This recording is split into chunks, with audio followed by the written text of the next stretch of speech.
सबसे पहले तो मैं चौधरी साहब आपको बधाई देना चाहूँगा इस पुरस्कार के लिए, सम्मान के लिए। और जनवादी लेखक संघ का भी मैं आभारी हूँ कि उन्होंने इतना बड़ा एक समारोह रखा और इतने आप लोग इतने सारे लोग आए।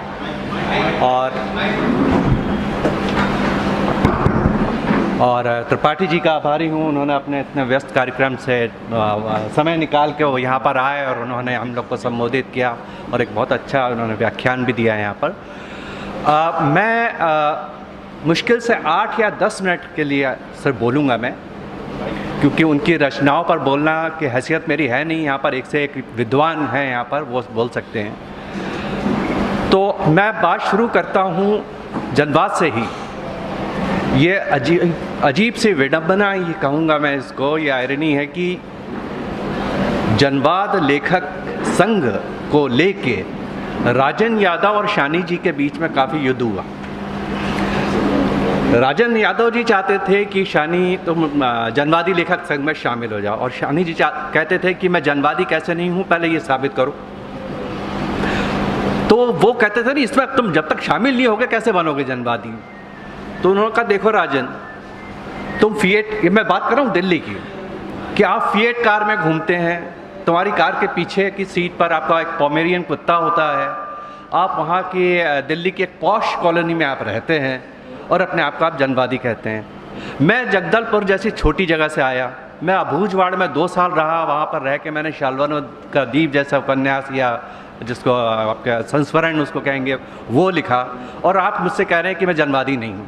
तो अगर यही शर्त है तो मुझे जनवादी होना बिल्कुल स्वीकार नहीं, मैं नहीं बनूँगा ये। तो इसी सिलसिले में आगे अगर मैं और आगे चलूँ थोड़ा सा, तो एक विश्वनाथ त्रिपाठी एक विख्यात आलोचक जो है, उन्होंने एक इंटरव्यू उनका था, और उस इंटरव्यू में उन्होंने एक बात कही कि हम लोग आपको मान के चलते हैं कि आप एक प्रगतिशील लेखक हैं, और लेकिन ये अजीब सी बात है कि कभी आप किसी संगठन से शामिल नहीं हुए, किसी आंदोलन से नहीं जुड़े आप, ये क्या, ऐसे क्यों हुआ। तो उस पर उनका ये कहना था कि मेरा मानना है, मेरा पैशन लिखना है, और मैं चाहता हूँ कि मैं इसी पैशन के साथ ही मेरी मौत हो। और जहाँ तक आप संगठन की बात कर रहे हैं, तो मेरा ये मानना है कि संगठन और लेखक का घालमेल दोनों के ही हितों में नहीं है। और उसकी वजह यह है कि अगर कोई लेखक किसी संगठन में शामिल हो जाता है, तो या तो संगठन उस लेखक को खा जाता है, या फिर उस संगठन का इतना ज़्यादा प्रभाव पड़ता है उस लेखक पर कि उसके लेखनी में वो सब दिखाई देने लगता है। तो इस लिहाज से ये दोनों के हित में नहीं है। तो आपको किसी साहित्य अपने आप में एक विचारधारा है, तो आप किसी विचारधारा से हटे हुए भी, उसके साथ बिना जुड़े हुए भी एक अच्छी साहित्य की रचना कर सकते हैं। और इसके लिए मैं एक छोटा सा एक उदाहरण दूंगा मैं, कि गोर्की ने संस्मरण लिखे हैं, गोर्की ऑन लिटरेचर, और उसमें उन्होंने एक संस्मरण लिखा है टॉल्स्टॉय पर। अब जैसे कि आप देख सकते हैं कि कहाँ टॉल्स्टॉय एक बुर्जुआ राइटर और कहाँ दूसरी तरफ गोर्की जो बड़े क्रांतिकारी और कम्युनिस्ट राइटर हुआ थे।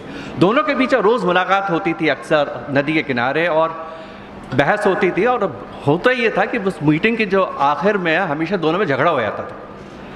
लेकिन दोनों का परस्पर इतना एक दूसरे से लगाव था कि 4 दिन के बाद दोनों फिर उस जगह में आके मिलते थे। तो ऐसे ही आगे एक बार क्या हुआ कि टॉल्स्टॉय ने दोस्तोयेव्स्की ने गोर्की से पूछा कि तुम ईश्वर में विश्वास करते हो। तो ये तो एक कम्युनिस्ट लेखक के लिए गाली वाली बात हो गई कि उनसे इस तरह की बात कहने कि तुम ईश्वर में विश्वास करते हो। तो उन्होंने तमक के जवाब दिया कि नहीं, मैं कोई विश्वास नहीं करता। तो गोर्की आपके टॉल्स्टॉय हंसने लगे, और उन्होंने कहा कि नहीं, मुझे ऐसा नहीं लगता है कि तुम विश्वास नहीं करते हो, तुम करते हो। प्रॉब्लम ये है कि तुम नाराज़ हो ईश्वर से, क्योंकि ये दुनिया वैसी नहीं है जैसे तुम चाहते हो। तब यहाँ पर गोर्की ने टेक ओवर किया, और गोर्की फिर आगे बोलते हैं कि मुझे नहीं मालूम कि ईश्वर होता है या नहीं होता, लेकिन अगर होता तो टॉल्स्टॉय की तरह होता वो। अब एक वामपंथी लेखक का एक बुर्जुआ लेखक के लिए इतना बड़ा कॉम्प्लीमेंट मैंने कहीं नहीं देखा, मैंने नहीं पढ़ा इतना बड़ा। तो यहाँ तो ये जब हम धाराओं की बात कर रहे हैं, ये मैं यहीं पर समाप्त करता हूँ उसको। और दूसरी बात मैं जब शानी जी पर आता हूँ, तो मैं कुछ बातें आप लोग को बताना चाहूँगा। ऐसे कुछ 2-3 किस्से मेरे पास हैं जो शायद कहीं किसी को पता भी नहीं है वो। तो पहला किस्सा ये है कि एक बार मैंने उनसे पूछा, वो बड़े रिजर्व किस्म के आदमी थे, उनका ऑरा भी बहुत था और डांटते वाटते भी बहुत थे, तो इसलिए ज़रा दूर रहना ही बेहतर समझते थे हम।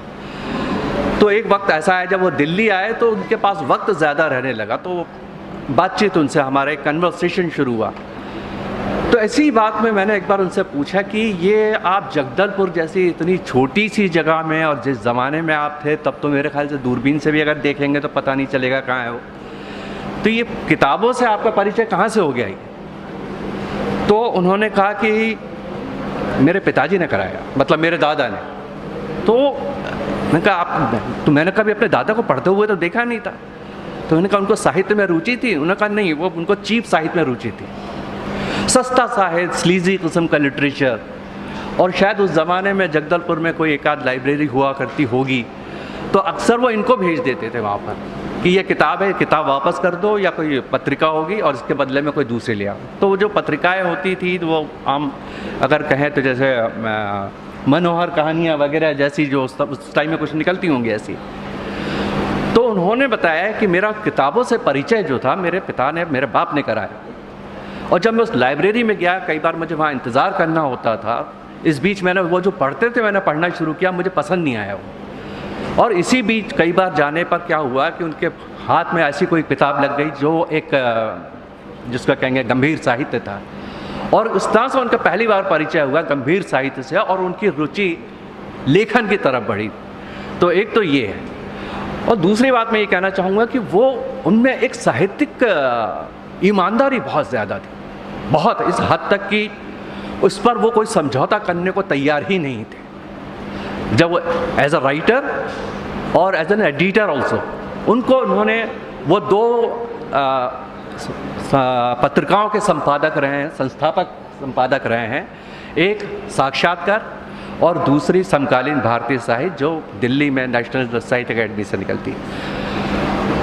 मुझे जी साहित्य अकेडमी, तो मुझे याद नहीं आता, या आप लोग शायद ज़्यादा जानते होंगे इस बारे में, कि सरकारी तंत्र से कोई निकलने वाली पत्रिका इस तरह मकबूल, इस तरह इम्पोर्टेंट हो जाए कि वहाँ छपने वाला कोई साहित्यकार, नया साहित्यकार रातों रात इस्टेब्लिश हो जाए।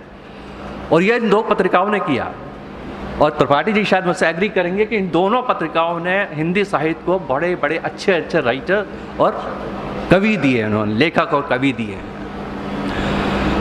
अब मैं बात करता हूँ कि उनके जो विषय था यहाँ पर कि शानी का कथा संसार, तो एक्चुअली शानी का तो ये कहना कि शानी का व्यथा संसार ज़्यादा ठीक होगा, क्योंकि सारी ज़िंदगी उनकी व्यथा से ही भरी रही, और कुछ तो थी और कुछ उन्होंने ले ली। उनको इस चीज़ का भी बड़ा शौक़ था, जैसे कि शानी का नाम अरबी में उसका मतलब होता है दुश्मन, तो उन्होंने कुछ तो खुद ही उन्होंने इनवाइट किया कि आओ। तो उन्होंने क्या किया कि एक किस्सा था, झगड़े मोल लेने वाली बात जो मैं करने जा रहा हूँ। एक कोई लड़का एक वहाँ पर हमारे घर के सामने आ जाता था, बड़ा गरीब किस्म का था वो, एक कुर्ता और पजामे में वो पिछले 15 दिन से रोज़ आके वहाँ पर खड़ा हो जाता था। और जब वो ऑफिस चले आते तब तक वो शासन साहित्य परिषद के सचिव बन चुके थे।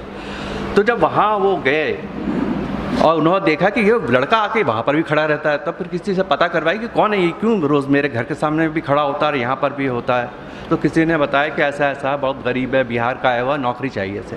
तो उनका नौकरी तो है नहीं यहाँ पे, कहते हैं लेकिन वो मिलना चाहता है आपसे, आप देख लीजिए, मिल लीजिए आप उससे, उनको बुलाओ उसको। तो उसको बुलाया, उन्होंने कहा कितने पढ़े लिखे हो? तो उसने कहा मैं 10वीं पास हूँ। तो उन्होंने कहा 10वीं पास हो कैसे नौकरी मिलेगी? तो उन्होंने कहा चपरासी मुझे बना दीजिए आप।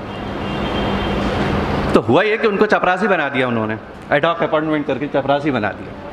और जैसे कि उनका मिजाज था, पूरा जो भोपाल का, मध्य प्रदेश का मीडिया था उनका दुश्मन था। और जो अखबारबाजी शुरू हुई तो उस पर लिखा गया कि शानी ने इनसे 10,000 रुपये रिश्वत लेके वहाँ पर एक चपरासी नियुक्ति। मेरे ख्याल से अपने आप में अनूठी बात है कि चपरासी से उस टाइम 10,000 रुपये की रिश्वत ली। जब अखबारबाजी इतनी हो गई और अर्जुन सिंह तब चीफ मिनिस्टर थे, और चीफ मिनिस्टर वहाँ पर डिफेक्टो जितने भी एकेडमीज़ हैं उनके चेयरमैन होते हैं। बात जब वहाँ तक पहुँची तो उन्होंने कहा कि शानी जी ये क्या हो रहा है, इस तरह से ये चप रही है, क्या किया? उन्होंने कहा कुछ नहीं, ये गरीब आदमी, उसको नौकरी पर रख लिया। तो उन्होंने कहा ऐसा थोड़ी ना होता है, आपने सब कायदे कानून किनारे कर दिए, फ़ौरन हटाइए उसको। अब वो फ़ौरन उनको हटा दिया गया। मैं बेसिकली उनकी ज़िद की बात कर रहा हूँ। उनको हटा दिया गया। हटाने के बाद ये हुआ कि उस लड़के ने फिर रोज़ उस घर में आना शुरू कर दिया। उस घर में आप भी कई बार आएंगे, 44-25 साउथ टीटी नगर में, वो फिर आके रोज़ वहाँ बैठने लगा। तो 15-20 दिन के बाद उन्होंने मुझको बुलाया और उससे कहा कि वो लड़का खड़ा है वहाँ पर बैठा है, कहाँ, उसको बुलाओ। उसको बुलाया और बुलाने के बाद मुझसे कहा कि एक कागज़ और पेन लेकर आइए। कागज़ और पेन उसको दिया और एक चिट्ठी मुख्यमंत्री के नाम लिखाई गई, अर्जुन सिंह के नाम, और उसमें शानी जी की इतनी बुराइयाँ कि क्रूर आदमी है और उसने मुझे बर्बाद कर दिया और मुझे उन्होंने नौकरी दे के मुझे निकाल दिया, मैंने इतने सपने देखे थे और ये हो गया। भयंकर अपने खिलाफ उन्होंने बहुत चिट्ठी लिखाई और वो अर्जुन सिंह के पास पहुँचा दी। नेक्स्ट टाइम जब मीटिंग हुई तो उसमें उन्होंने अर्जुन सिंह के पास तो पहुँच गई थी चिट्ठी। तो उन्होंने कहा ये क्या किया आपने इसके साथ? तो उन्होंने कहा मैंने तो वही किया जो आपने कहा। उन्होंने कहा ऐसा थोड़ी ना होता है, आपने उठा के उसको निकाल दिया किसी को भी ऐसे नौकरी से, वो कहाँ जाएगा बिहार से? क्या उसने वो यहाँ तक धमकी देती थी कि मैं आत्मदाह कर लूँगा, तो कल को ये हो गया तो मैं कहाँ जाऊँगा? उन्होंने कहा आपने जैसा कहा था वैसे ही मैंने किया। नहीं, आपने गलत अपॉइंट किया था। उन्होंने कहा मैंने एडहॉक अपॉइंटमेंट किया था, मैंने उसको परमानेंट नौकरी नहीं दी थी। दोनों का नहीं, आप इसको फ़ौरन रखिए। तो उन्होंने दूसरी फाइल खिसका दी सामने के, इस पर साइन कर दीजिए आप।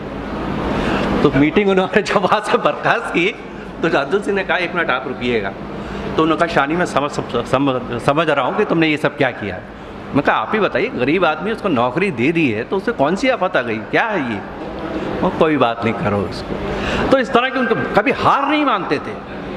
हमसे भी जब बहस हो गई, किसी का बहस तो नहीं होती थी खैर, बड़े तभी डर लगता था उनसे, और कई बार अगर हार जाते थे वो बहस में, अगर उनके पास जब सवाल नहीं के जवाब नहीं होते थे तो उस वक्त वो ये शो करते थे कि मैं बड़ा दरिया दिल हूँ, चलो मैंने माना, तुम जीते मैं हारा। लेकिन 3 दिन के बाद वो सब्जेक्ट फिर लेकर आएंगे और नए लॉजिक्स के साथ आएंगे और फिर आपको सब्जेक्ट से पर मारेंगे और कहेंगे कि मैं सही था तुम गलत थे वहाँ पर। तो उनका इस तरह का था। आखिर में आपको एक बात और बताना चाहूँगा मैं, शायद आपको दिलचस्पी हो उसमें, कि जब भोपाल में थे वो भाषा विभाग में वहाँ पर हुआ करते थे, दुष्यंत कुमार भी तब, वो दोनों वहाँ साथी थे। तो उस वक्त मध्य प्रदेश के चीफ सेक्रेटरी होते थे मिस्टर राव। तो वहाँ पर अरेरा क्लब है, अरेरा क्लब में सब IAS ऑफिसर्स वगैरह का क्लब होता है। तो राव साहब के बारे में ये था कि वो बहुत ही पढ़े लिखे थे, हिंदी के भी ज्ञाता थे, उर्दू के भी ज्ञाता थे, संस्कृत के भी ज्ञाता थे। तो ऐसी चर्चा हो रही थी, उस साहित्य में रुचि थी, तो उन्होंने अचानक एक दिन जिक्र किया कि यार कोई है, कोई शानी नाम का कोई है, उसका तुमने किसी ने काला जल पढ़ा है क्या? तो ज़्यादातर लोगों ने कहा कि सुना है, पढ़ा नहीं है। और हो सकता है कि चीफ सेक्रेटरी है इसलिए उनको मजबूरन बोलना पड़ा होगा, सुना है, हो सकता है सुना भी नहीं हो उन्होंने। तो उनका बड़ा अच्छा लिखा है और ये कमाल। तो कौन है क्या है इसके बारे में जानते, नाम भी बड़ा अजीब है, शानी शानी कुछ नाम है। तब एक ने कहा कि ये शानी तो भोपाल में है। तो उन्होंने कहा कि ये कैसा आदमी है कि मैं भोपाल का चीफ सेक्रेटरी हूँ मध्य प्रदेश का और ये अभी तक मुझसे मिलने नहीं आया, उसको मैसेज भेजो। उनको मैसेज भेजा गया कि आपसे मिलना चाहते हैं चीफ सेक्रेटरी, उनसे जाके मिल लीजिए आप। उन्होंने कहा ठीक है। 1 बार हो गया, 2 बार हो गया, 3 बार मैसेज आया लेकिन वो मिलने नहीं गए।